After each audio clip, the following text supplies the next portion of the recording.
မြန်မာပြည်ပေါ်တိုင်းသားညီကိုမောင်နှမများအကုန်လုံးမင်္ဂလာပါလို့ကျွန်တော်အနေနဲ့ထုတ်ခွန်းဆက်သားလိုက်ပါတယ်ဒီနေ့မှာတော့ချင်းပြည်လွန်မြောက်ဖို့အတွက်ရင်ဖွင့်တန်အပိုင်းနှစ်မှာဒါကဇုံမီဒီတွေမှာသူတို့အစည်းအဝေးလုပ်ထားတဲ့ဟာတွေကိုကျွန်တော်အနေနဲ့ဆွဲယူပြီးတော့မျှဝေတင်ဆက်ရခြင်းဖြစ်ပါတယ်ဘာလို့လဲဆိုတော့ချင်းပြည်လွန်မြောက်ဖို့အတွက်လေအဓိကအခုလက်ရှိမှာတော်လှန်ရေးအဖွဲ့အစည်းတွေမှာ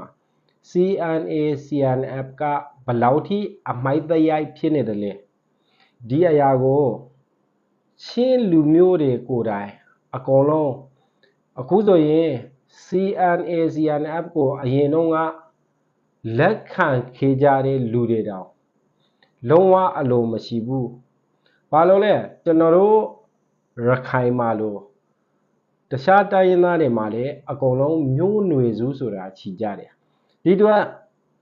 ဒီရှိတဲ့မျိုးနွယ်စုတွေကိုနှိပ်ကွက်တဲ့အရာတွေကလည်းအလွန်ကိုမှားယွင်းတဲ့အချက်တွေဖြစ်တယ်ဒီတော့ချင်းလူမျိုးတွေလွန်မြောက်ဖို့အတွက်အမိုက်တရိုက်မရှိမှပဲ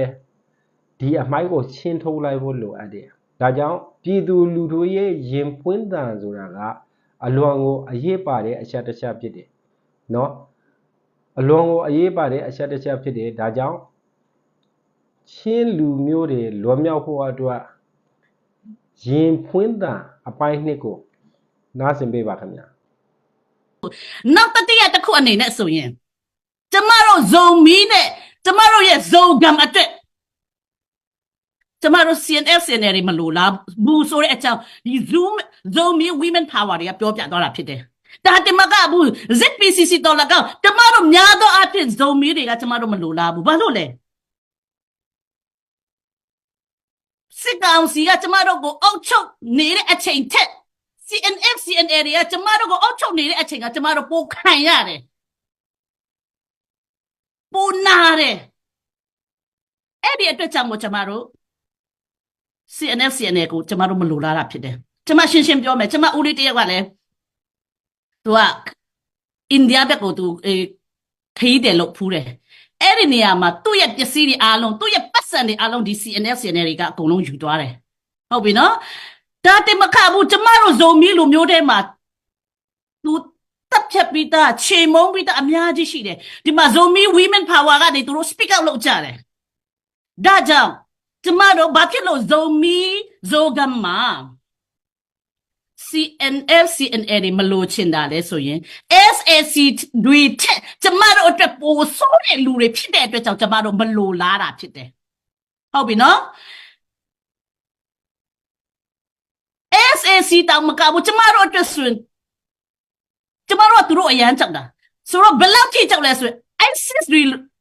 ISIS တွေမြင်တယ်လို့ကျမတို့မြင်တယ်ကျမတို့စိတ်ထဲမှာကျမတို့ရဲ့ခံစားချက်မှာဒါကြောင့်ကျမတို့ဇုံမီဇိုဂမ်အတွက်ကျမတို့ CNF CNA တွေမလိုလားတာဖြစ်တယ်ဆိုတဲ့အကြောင်းအခုကျမတို့2နာရီကျော်အစည်းအဝေးမှာကျမတို့ဒီအချက်3ချက်လေးနဲ့ကျမပြောဘယ်လိုပြောမလဲရှင်းလေးဆိုတာကျမပြောပြချင်ပါတယ်အားလုံးရှင်းမယ်လို့တော့ကျမယုံကြည်တယ်ဒါတကယ်စစ်ပွဲတွေဖြစ်နေကြတယ်လို့ပဲထင်ခဲ့တယ်ဒါပေမဲ့ဒီအရာကCNF ကနေပြီးတော့မှလက်စားမှုတက်နဲ့ကျမတို့ရဲ့သူတို့လုံးဝတော်လန်ခြင်းနဲ့အရင်ကတည်းကနေပေါင်းများစွာတော့ကျမတို့ငယ်ငယ်ကလေးစဘိုးဘွားကျမတို့ငယ်ငယ်ကလေးကျမတို့ကြားဘူးတယ်ကျမတို့ချင်းတောင်မှာတဲ့အကြောင်းသားတွေကလာပြီးတော့မှပေါ့နော်ကျမတို့ချင်းတောင်မှာဘယ်လိုပြောမလဲလာပြီးတော့မှလူရက်တယ်နေချဲ့တယ်အဲ့လိုမျိုးတွေကြားရတယ်ဒါပေမဲ့သူတို့ပြောခဲ့တဲ့အကြောင်းသားတွေဆိုတာ CNF တွေဖြစ်နေတာဖြစ်တယ်ဒါပေမဲ့ကျမတို့မသိခဲ့ဘူးဒါပေမဲ့အခုချိန်မှာကျမတို့သူတို့တိုက်နေတော့သူကမင်းအွန်လိုင်းမအားလာစစ်အာဏာရှင်ဆိုလို့ရှိရင်ကျမတို့လုံးဝထောက်ခံတယ်ဘာဖြစ်လို့လဲကျမတို့လည်းစစ်အာဏာရှင်ကိုမကြိုက်ဘူးနော်ကျမတို့နိုင်ငံကိုအုပ်စိုးချင်တဲ့ကျမတို့အာဏာလုခဲ့တဲ့ကျမတို့အာဏာထိန်းချင်ခဲ့တဲ့ဒီစစ်အာဏာရှင်လုံးဝမကြိုက်ဘူးအဲ့ဒါကျမတို့ထောက်ခံခဲ့တယ်ထောက်ခံခဲ့ပြီးဒါပေမဲ့အခုသူတို့ဒီအရာကိုကျမတို့ဒီတော်လိုင်းလေးကိုအကြောင်းပြုပြီးတော့မှသူတို့ရဲ့ဘယ်လိုပြောမလဲစိတ်အားတာဖြေဖို့အတွက်ပဲဒီနယ်ချက်ချင်းနဲ့ကျမတို့ဇုံမီကိုနယ်ချက်ချင်းတော့ကျူးကျော်ချင်းတော့စိတ်ဓာတ်ကိုဒီအရာအဖြစ်အလွဲသုံးစားလုပ်ခဲ့တယ်ဆိုတဲ့အရာကိုကျမတို့သိခဲ့ရတဲ့အချိန်မှာဘယ်သူမှမခံစားနိုင်တော့ဘူးဒါကြောင့်ကျမတို့ရဲ့ချစ်ချင်းမြတ်တာဆိုတဲ့အရာလည်းလုံးဝအသေးကွဲသွားပြီပေါ့နော်အချစ်တွေမရှိတော့ဘူး ကျမတို့လုံးသားတွေလုံးဝကွဲသွားပြီအဲ့ဒီအချိန်မှာကျမတို့ဇုံမီအမျိုးသမီးတွေကလည်းကျမတို့ဘာတက်နိုင်တယ်လဲကျမတို့အမျိုးသမီးတွေဆိုတာဟာဘုရားသခင်ဖန်ဆင်းကြရစကျမတို့အမျိုးသားတွေအတွက်အထောက်အမကောင်းအဖြစ်ဘုရားသခင်ဖန်ဆင်းခဲ့တာဖြစ်တယ်ကျမတို့စံစာထဲမှာပေါ့နော်အဲ့လိုမျိုးပဲကျမတို့ဇုံမီဇုံကမအတွက်ကျမတို့ဖြစ်နေတဲ့စစ်ပွဲဟာတရားမျှတမှုမရှိဘူးဒီအရာကကျမတို့ကိုတမင်တက်တက်နယ်ချက်ချင်လို့ဖြစ်တယ်ဆိုတော့တီးပြီးတဲ့အချိန်ကကျမတို့ငြိမ်ခံနေမလားမခံနိုင်ဘူးကျမတို့ရဲ့ချစ်ချင်းမြတ်တာတွေထပ်ပြီးတော့မှပေးနိုင်မလားမပေးနိုင်ဘူးဘာဖြစ်လို့လဲဒါကတမင်တက်တက်နယ်ချက်စော်ကားချင်တာဖြစ်တယ်နော်ဒါကြောင့်ကျမတို့အတူတကွအမှန်တကယ်ဆိုလို့ရှိရင်သူတို့တွေကကျမတို့ကိုကာကွယ်ပြီးတော့မှစစ်အာဏာရှင်ရဲ့လက်ကနေသူတို့ကကျမတို့ကိုကာကွယ်ဖို့ရန်ဖြစ်တယ်ဒါပေမဲ့သူတို့ကအဲ့ဒါကိုအခွင့်အကောင်းယူပြီးတော့မှကျမတို့ချင်းတောင်မှာရှိတဲ့ ZREC ပေါ့နော်ချင်းတောင်မှာရှိတဲ့ဇုံမီတွေရဲ့တကူတီးတော့လက်နက်ကန်အဖွဲ့အစည်းကိုတမင်တက်တက်သူတို့ကနေချက်ပြီးမှစော်ကားပြီးမှသူတို့တမင်တက်တက်မရိုင်းစော်ကားခဲ့တာဖြစ်တယ်တမင်တက်တက်သူတို့ကခြုံခိုတိုက်ခိုက်ခဲ့တာဖြစ်တယ်အဲ့ဒီအရာကိုဖခင်ကလည်းခွင့်ပြုမယ်မထင်ဘူးကျမတို့နော်ဒါပေမဲ့ကျမတို့အများအပြားဒီအရာအဖြစ်ကျမတို့ဘာတွေးလိုက်ရတယ်လဲကျမတို့ရဲ့ပြည်သူတွေအများကြီးဆုံးရှုံးရတယ်အဖိုးဖွားတွေအသက်တောင်ဟိုဘယ်လိုပြောမလဲကောင်းကောင်းမရှူနိုင်တော့တဲ့အဖိုးဖွားတွေလက်လျှောက်ပြီးတော့မှအကောင်းကောင်းမတွားနိုင်တော့တဲ့အဖိုးဖွားတွေစစ်ပြေးဒုက္ခတွေပေါ်ရောက်ခဲ့ရတယ်ကလေးသူငယ်တွေစစ်ပြေးဒုက္ခတွေပေါ်ရောက်ခဲ့ရတယ်ဒါဘာဖြစ်လို့လဲကျမတို့နယ်ချက်ချင်းလို့ဖြစ်တယ်မင်းအောင်လိုင်းကြောင့်လည်းပထမဆုံးမဟုတ်ခဲ့ဘူးနော်အဲ့တော့ကျမတို့တီးတဲ့ချိန်ကစပြီးအချစ်ဆိုတာလည်းမရှိတော့ဘူးဒါပေမဲ့ကျမတို့ဒီအမုန်းတရားအာဃာတတွေနဲ့တော့မလုပ်ချင်ဘူးဒါပေမဲ့ကျမတို့ဘာလုပ်နိုင်တယ်လဲ speak out လုပ်မယ်အမျိုးသမီးတွေဘာလုပ်နိုင်တယ်လဲကျမတို့အထောက်မအကောင်းဖြစ်ဘုရားသခင်ဖန်ဆင်းခဲ့တဲ့အတွက်ကြောင့်ကျမတို့ဘာလုပ်နိုင်တယ်လဲကျမတို့ speak out လုပ်မယ်ဘာကို speak out လုပ်မှာလဲမကျေနပ်ခြင်းကိုကျမတို့ speak out လုပ်မှာဖြစ်တယ်အမုန်းတရားတွေကိုပြောမှာမဟုတ်ဘူးနင်တို့ကိုမုန်းတယ်နင်တို့အဖွဲ့အစည်းကိုမုန်းတယ်နင်တို့ကိုတပ်ပစ်ချင်တယ်ကျမတို့ပြောမှာမဟုတ်ဘူးကျမတို့ဘာပြောမှာလဲမကျေနပ်ဘူးကျမတို့နယ်မြေကိုကျမတို့နိုင်ငံနဲ့လူမျိုးကိုကာကွယ်မဲ့အစားကျမတို့ကိုနယ်ချက်ပြီးတော်လာတဲ့အတွက်ကြောင့်ကျမတို့မကျေနပ်ဘူးအဲ့ဒါကိုကျမတို့ပြောချင်တာဖြစ်တယ်အဲ့ဒါကြောင့်ကျမတို့ Zomi Women Power ဆိုတာကဒါကိုအဓိကထားတာဖြစ်တယ်နော်အဲ့ဒါကြောင့်မို့ကျမတို့အနေနဲ့ဘာပဲပြောခဲ့ကျမတို့ရဲ့အသက်တာမှာဘာတွေဖြစ်ခဲ့တယ်လဲဆိုတာတကယ်အတွေ့အကြုံရှိခဲ့တဲ့သူတွေအများကြီးဆက်ပြောမှဖြစ်တယ်အခုကျမပြောချင်တာကတော့ကျမအနေနဲ့ကျမမခံနိုင်ဘူးကျမရဲ့အချစ်တွေကွဲသွားပြီကျမအသေးကွဲသွားပြီဖြစ်လို့လေကျမတို့လုံးဝယုံကြည်အားကိုးခဲ့ရတဲ့ကျမတို့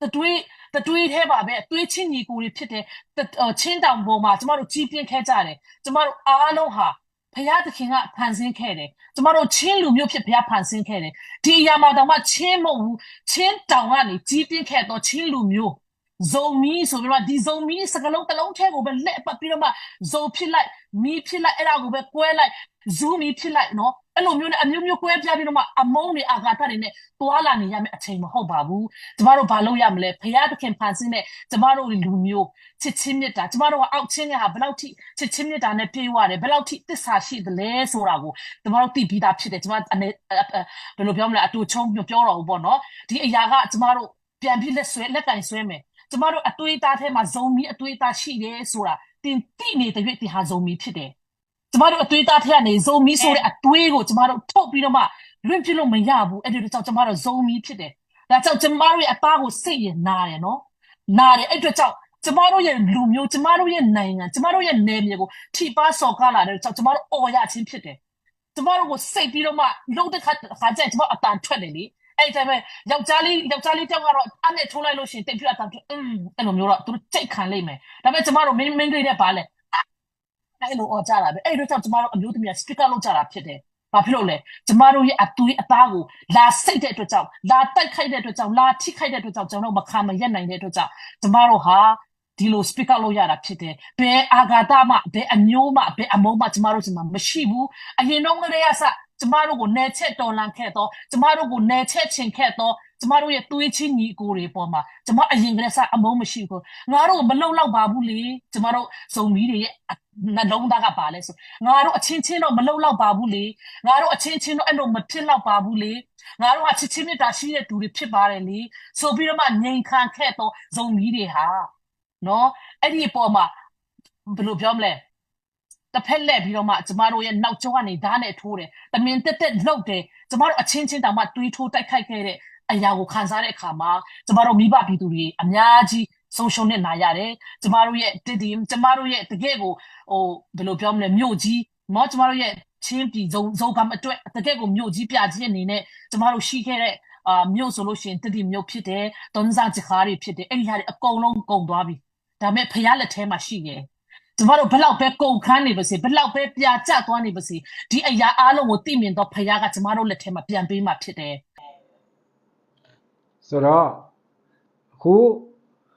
အမြဲတမ်းဆီယန်ကိုလက်ခံခဲ့တဲ့လူတွေတော့အမိုက်ဆိုတာကိုတီးတော့ကြပြီမင်းတို့တွေအနေနဲ့သမိုင်းကိုပြင်လို့မရဘူး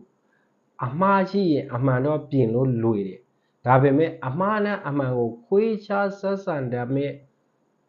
brain တော့ရှိဖို့လိုတယ်ဒီ brain မရှိဘူးဆိုရင်အမှားနဲ့အမှန်ကိုခွဲခြားပြီးတော့မဆက်ဆံနိုင်ဘူးကိုအချင်းချင်းတော့မင်းတို့တွေမှာဘလောက်ထိစော်ကားပြီးတော့ဘလောက်ထိခွဲခြားထားတယ်လဲဆိုတာကိုဟာကိုပြင်ဖို့အရေးကြီးတယ်ချင်းပြည်လွတ်မြောက်ဖို့အတွက်